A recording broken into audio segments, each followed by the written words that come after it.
Ayy, look, yeah, ayy.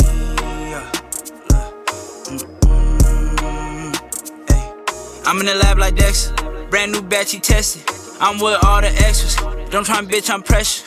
I'm the type to step on steppers, I'm the type to step on steppers, I'm the type to step on steppers, I'm the type to step on steppers. But now we go ahead and move on to some of these coaches that are in danger of losing their job to end out this NFL season.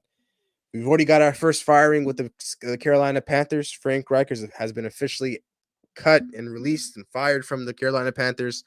Last week they had an interim head coach. Even though they still lost, their offense did look 100 times better than what they were showing with Frank Reich. But now I got a list of head coaches that you guys are going to go ahead and tell me whether or not they should be sticking around for another year, or they should just get fired at the end of the season. And the first guy on my list is Ron Rivera. Fire. I'm going fire. Next one on my list, Sean McDermott. Keep. I'll say give him one more year. If the Buffalo Bills miss the playoffs, I'm going fire. But if they end up making the playoffs, I'd probably give him one more year. This one is obvious. I'm gonna skip this one, but it's Brandon Staley. We all know he's getting fired at the end of the year. Get that brother. The next one though, Arthur Smith. But I ain't gonna lie, man. Like, even if I dead ass, like, this is not even me talking from a fantasy perspective. Like, as a Bijan owner, honest Bijan owner, I would fire this guy regardless. I would release him. Like, there is no way you have this amount of talent on your team. You have Drake London and you have Kyle Pitts and you're fucking starting Desmond Ritter, bro. Like, this team is just aids to watch, bro. Like, they're just his family got money ties, man. They got deep pockets, bro. Like, it just doesn't make any sense to me. Like, this team, like, sure, like, the Ravens would have ended up matching, whatever they could have offered for Lamar Jackson. But, like, even the fact that these guys turned down the idea of Lamar Jackson just pisses me off. Like who you have Desmond Ritter. Like, who are you turning down Lamar Jackson for? Like, who are you as an organization? Like, and Arthur Smith, like I can't, like, whatever team, I can't wait for whatever team Kyle Pitts ends up going to or ends up getting traded to, or whatever team he ends up landing on after this Atlanta Falcons situation, because I know he's going to be an absolute monster at that team. So I would release this guy. He doesn't know what he's doing. Yeah. For me, for me, I'll release him. Offensively, this guy does not know what he's doing with this team. I feel like they got a lot of pieces, and a lot of the issue has to do with the quarterback. Ritter is a two-piece ass. Like I said, that division has a whole lot of ass quarterbacks. He's part of it. And I feel like, it's time for them to go in the draft to get a quarterback. They should have got a quarterback. They should have went out in free agency to look for a quarterback, but nah. He tends to still use Cordell Patterson, and I don't even know why he's on the team, but you keep Bijan to one carry in the end zone, and it's a whole lot of, a whole lot of shit that don't make no sense. But, yeah, cut him. He got to go ASAP. The offensive potential on this team can be much better. I'm gonna go ahead and have him stick around a little bit. I think the Falcons should give him a year. I do think they need to figure out their quarterback situation, though. I think it's very laughable looking back on it that they refused to enter the Lamar Jackson sweepstakes and them dropping out. Now, a quarterback that would look good in the Atlanta Falcons uniform and on this team, Justin Fields. I think if the Chicago Bears move off from Justin Fields, this should be the number one destination he should probably try to go to, just based on the fact that you kind of have some weapons there to work with. Drake London, Kyle Pitts, and then you also have Bijan Robinson in your backfield. So, and their defense is sneaky underrated. I can't lie. I got to give them that. Defensively, they're a pretty solid team. And so the quarterbacks are their main issue. I'm not too sure how much blame should be put on Arthur Smith for that, just based on the fact that, yes, they missed that. They didn't want to go after Lamar Jackson, but I'm not too sure who they could have gone after in the market. You probably get one of these backups, but then at that point, you're just probably aiming for a bridge quarterback. And right now, with the way they're sitting in the division, at number one, it's a pretty close race. So even if they end up, not making the playoffs, they'll probably still try to keep him around. And if they do, I think it's a pretty much of a guarantee that they keep him around.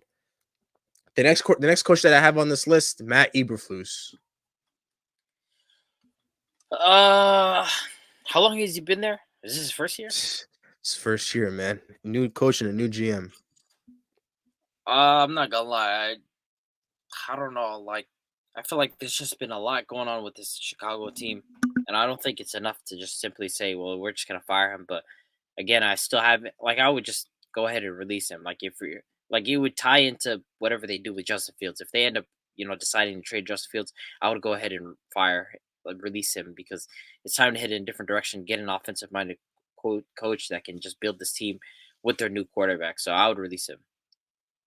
To be honest, I think I'll give him another year. I think it's the first year. I feel like he came into the situation. I feel like it was pretty bad for him. I feel like him getting the reins to draft Caleb Williams, him getting to have the decision of picking that second option as well, and then him just getting used to DJ Moore. I feel like they already know what type of offense they want to run. They try to get the ball down the field, and they know Justin Fields can't do that. If they can get a different type of quarterback that can move the ball downfield, I think the offense can work. So for me, I'll give them another year, see how it works out. If they do trade Justin Fields and they draft Caleb Williams, we'll see what happens. But I'll give them another chance.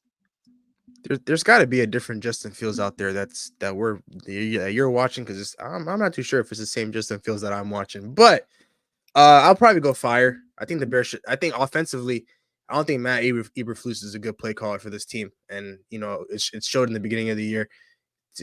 Obviously the Bears were able to look better offensively as the season went on, but regardless, even if they do move off from Justin Fields, you probably want to bring in a better offensive minded coach, because knowing that you're going to bring in Caleb Williams and another piece to this team, probably just continue to keep going with the new GM Ryan Poles. I think he's done a pretty solid job over there, but you need to get a better coach. And if you want to continue to exit this rebuilding phase that you're in, and it's not often where you end up with 2 top 5 picks in your lap. So they got to get the right coach for the job, and I don't think Matt Eberflus is the guy for it.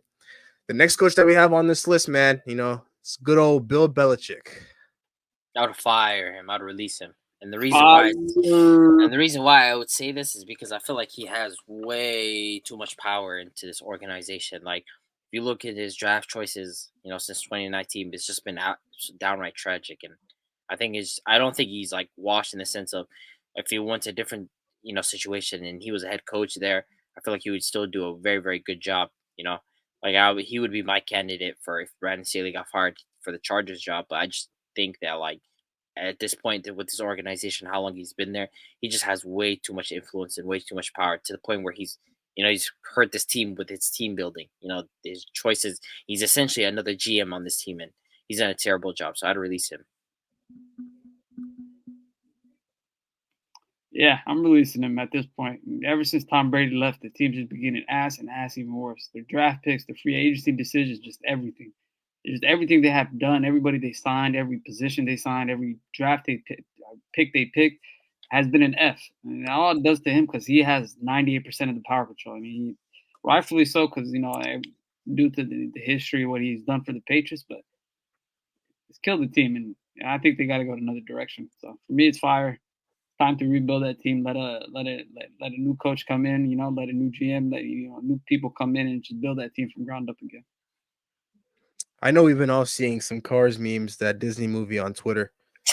Bill Belichick is Lightning McQueen in that last movie, man. This is it, bro. Like the game of football has passed Bill Belichick. Like he's not able to keep up with any of these new guys, man. A lot of, his time is up.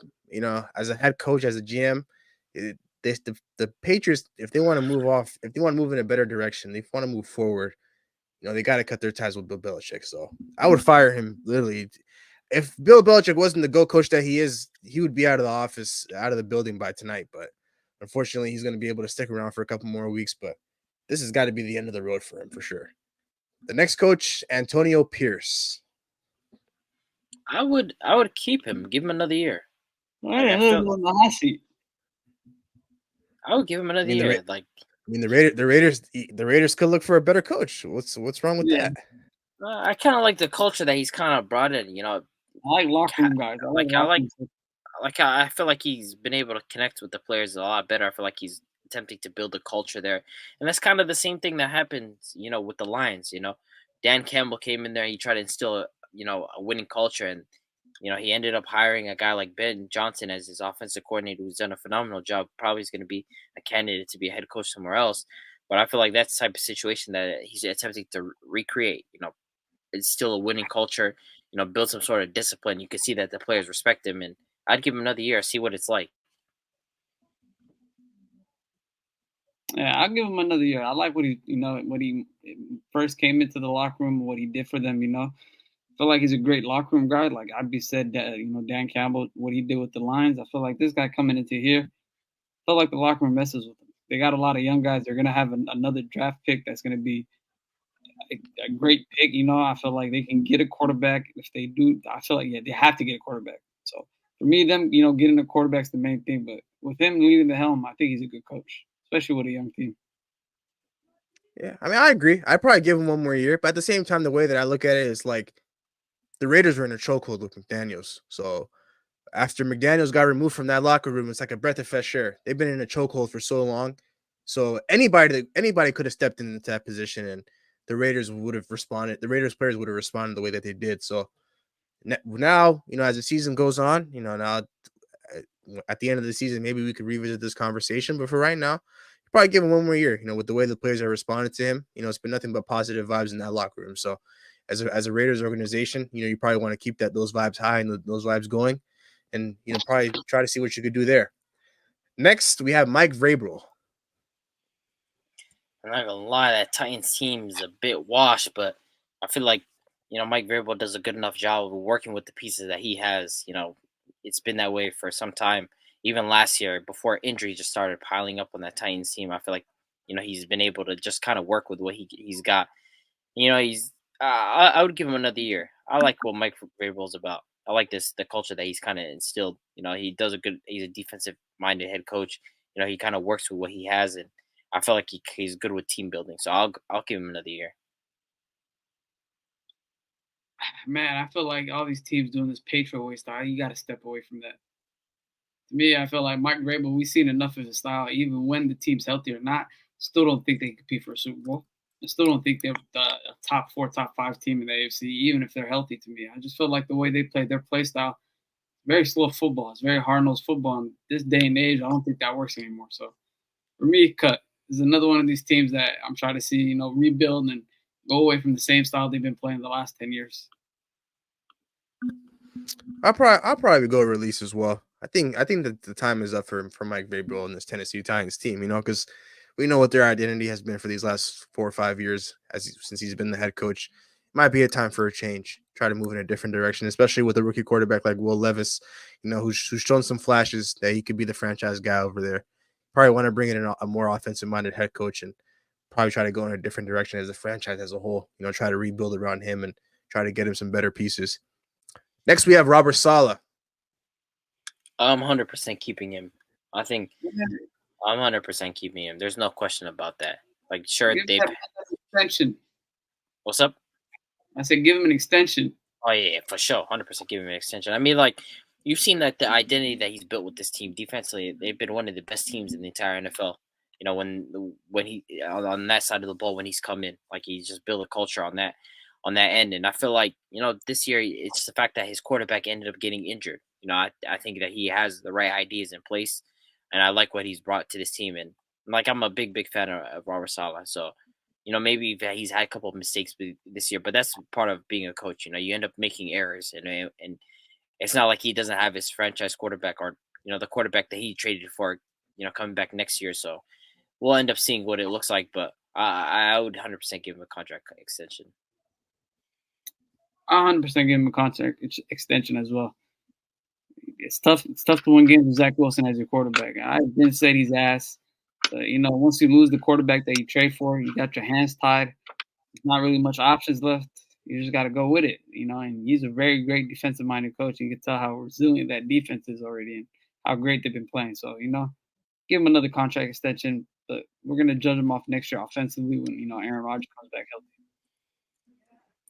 Him backing Zach Wilson still doesn't sit right for me. It still sit right with me till this day as a Garrett Wilson fantasy owner. But I'll go ahead and give him one more year. I want to see what it looks like with Aaron Rodgers. So, but the last coach that I have on this list, Brian Daboll.